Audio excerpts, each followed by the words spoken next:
Paz do Senhor, meu irmão, que Deus abençoe a tua vida de maneira toda especial.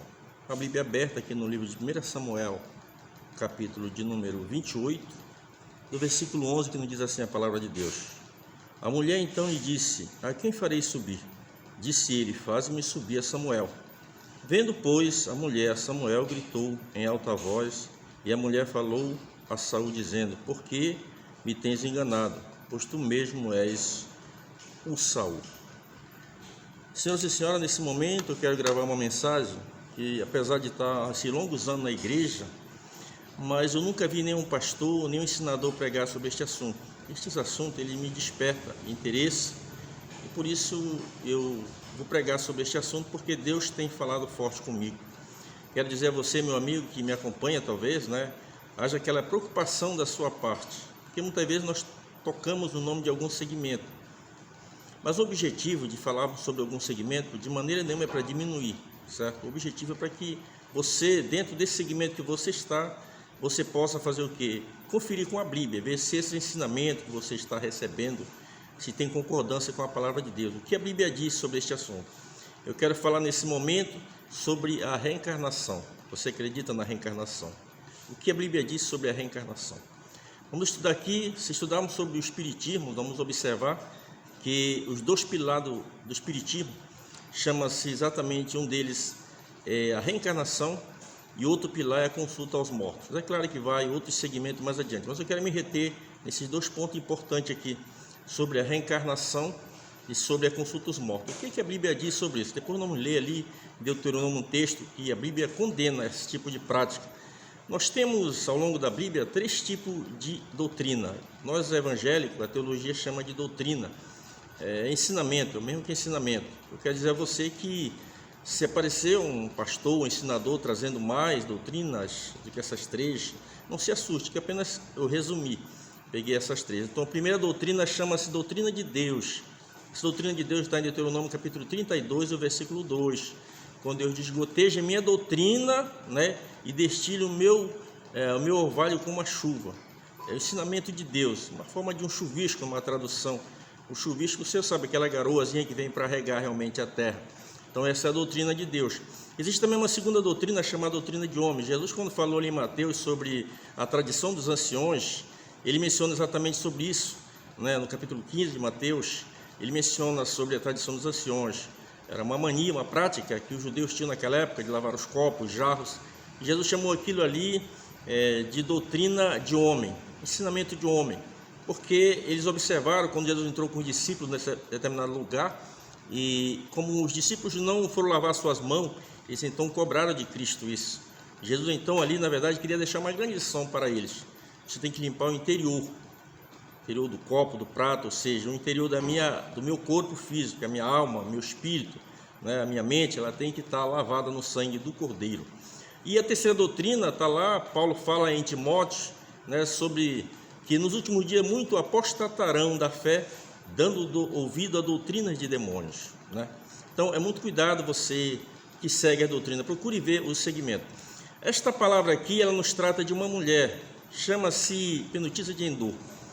A região de Endor, ela ficava na região ali de Manassés, que pertencia a uma das 12 tribos de Israel, e ela ficava entre o Monte Tabor, e a gente observa que ficava entre o Monte Tabor e a 10 quilômetros de Gilboa. Esta mulher, ela se refugiou ali, porque sobre esse personagem que não falar, chamado Saul, quando ele assumiu o reino de Israel, ele foi o primeiro rei de Israel. Nós temos o período do Reino Unido, que se trata de três grandes reis: a pessoa de Saul, a pessoa de Davi, a pessoa de Salomão. O Reino Unido que durou um período de 120 anos, depois veio o reino dividido, começou em Roboão, mas esse é um assunto para uma outra oportunidade. Aqui a gente observa que Saul, quando assumiu o reinado, ele mandou desterrar, em cumprimento aos mandamentos de Deus. O próprio Samuel disse a ele que ele tinha que seguir as orientações divinas, e dentro dessas orientações divinas ele desterrou. Vamos ver aqui, em primeiro lugar, por que Saul desterrou essas pessoas aqui, Talvez seja mais uma perseguição dentro de um propósito divino. Olha o que diz aqui a Bíblia no livro de Deuteronômio. Amigo, que eu vou passar para você, está na Bíblia. Eu não estou passando aqui ensinamento meu, não, ensino da Bíblia. Você tem que ler a Bíblia, examinar as Escrituras, Então você lê a Bíblia e veja o que Deus fala através da sua palavra. qualquer segmento, como eu já falei anteriormente, esse ensinamento você recebe ali e vem conferir na Bíblia. Diz aqui, ó, Deuteronômio capítulo 17, capítulo 18, a partir do versículo 9 diz assim, ó: quando entrares na terra que o Senhor teu Deus te der, não aprenderás a fazer conforme as abominações daquelas nações.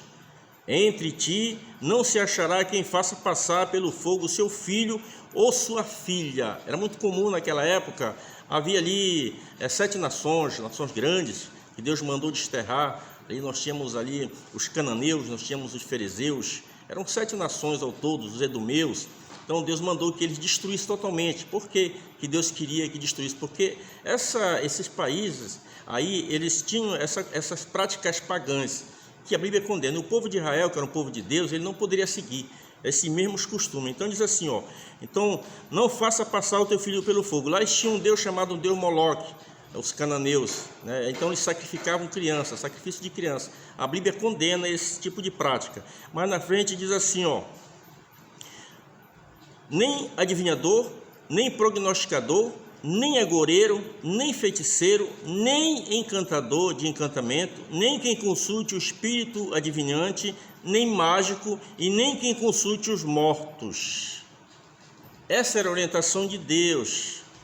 Eles não podiam seguir esses mesmos padrões das culturas daquelas nações, por isso Deus mandou desterrar. Se você estudar sobre a destruição dos cananeus, você vai entender realmente o que eu estou falando.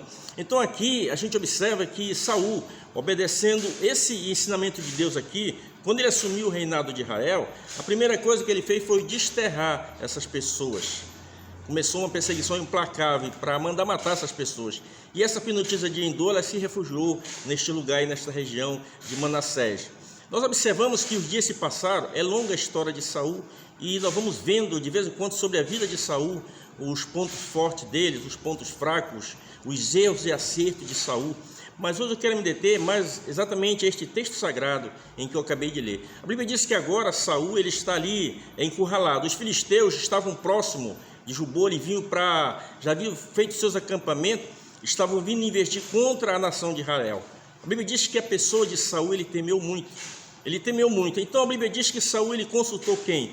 Ele consultou ali Urim, né, que era uma prática dos sacerdotes. Só que o próprio Saul, ele havia mandado matar os sacerdotes, mandou matar o sacerdote anteriormente, né, e agora ele consulta a Deus, Deus não responde ele, porque Saul já se encontrava, a gente olhando, analisando aqui, era uma pessoa desviada de Deus, ele havia abandonado os mandamentos do Senhor.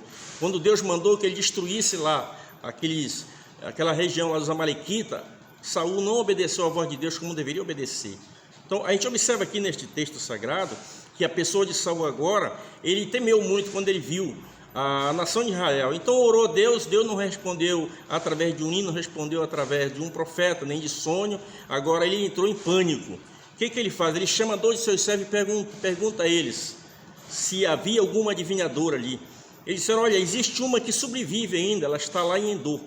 Saul agora convoca aqueles 2 moços para ir encontro daquela mulher, só que a Bíblia diz que ele se disfarçou de rei. Ele não foi apresentado àquela mulher como rei, não. Ele foi disfarçado, né? Ali, quando ele entrou ali para consultar aquela mulher disse: olha, assim, eu não posso fazer isso porque o Saul ele lançou uma perseguição aí, e eu não posso fazer isto, a menos que o Senhor faça o juramento. Ele fez o juramento, que de maneira nenhuma ela morreria, mesmo sem ela saber que era Saul. Ela tinha medo. Então o que aconteceu? Ela disse: a quem tu queres que eu invoque? E ele disse: a Samuel. Agora aquela mulher começa naquelas práticas, não sabemos, eu nunca frequentei esse centro aí, mas esta mulher tinha uma forma de atrair as entidades, os demônios, né? Na verdade são os demônios que vêm ali.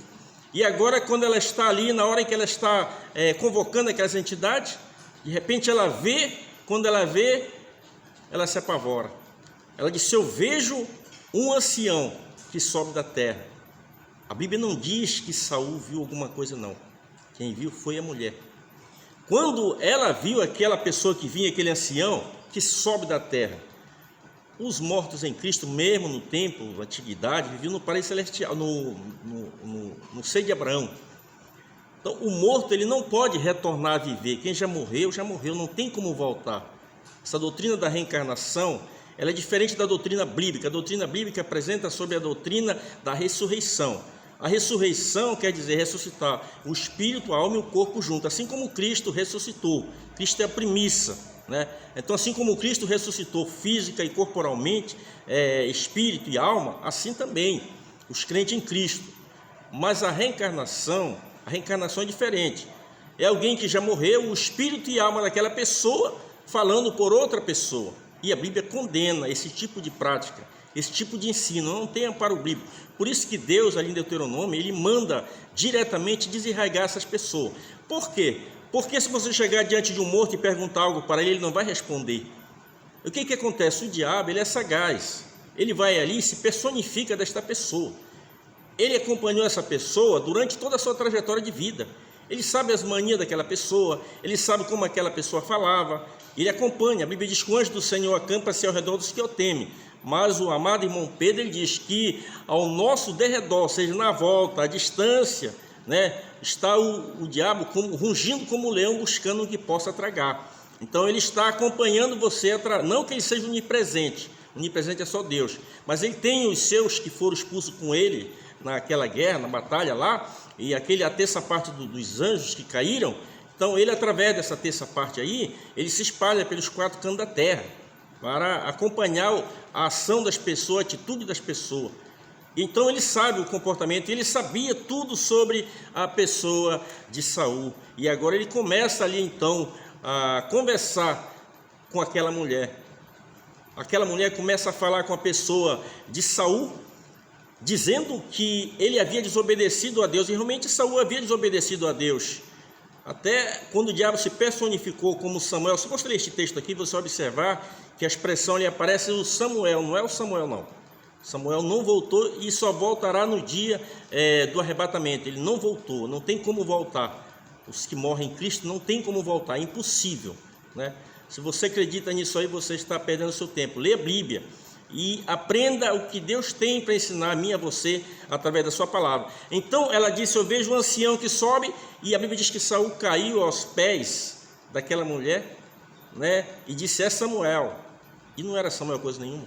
E agora aquele demônio começa a falar, né? E o demônio, na continuação desta palavra, ele chegou até a dizer a Saul: amanhã Israel será vencida, e tu e os teus filhos estarão comigo. Só que Saul morreu 18 dias depois. Então já veio a primeira mentira de Satanás. Agora que Saul realmente foi para os braços de Satanás, a gente não tem dúvida. Não tem dúvida, porque ele se suicidou. A Bíblia diz que a peleja se agravou. No dia seguinte ele saiu dali e a peleja se agravou. E foi então uma grande guerra, um grande cenário, uma mortandade terrível. Saul, ele tinha medo. Se você ler lá no capítulo de número 31, você vai observar o que aconteceu com a pessoa de Saul. A Bíblia diz que Saul pegou, quando ele viu que estavam apertando o mesmo cerco, ele chegou com seu par de arma e disse: vamos, pega a tua arma, tua espada e atravessa-me. Mas aquele homem temeu. E a Bíblia diz que Saul então deitou-se sobre a sua espada e tirou a sua própria vida. A pessoa que se suicida, tira a sua própria vida, ele não tem perdão, porque ele quebrou um dos mandamentos: não matarás. E a pessoa matou a si mesmo. Como vai responder diante de Deus nesse momento? Então a gente observa aqui que Saul, ele tirou a sua própria vida. Saul estava totalmente desviado dos caminhos do Senhor. Então nós observamos aqui, ele foi consultar quem? Alguém que ele já havia perseguido. Consultou quem? Primeiro Deus, através de sonho, através de revelação, e Deus não respondeu. Agora Saul prossegue. Saul agora continua a insistir, e ele procura aqui uma pinotisa, algo que Deus havia totalmente reprovado. Nós vamos prosseguir esta mensagem em seguida, porque essa mensagem ela é muito importante. Vamos retornar a ler esse texto para que a gente chegue a uma conclusão sobre a palavra de Deus.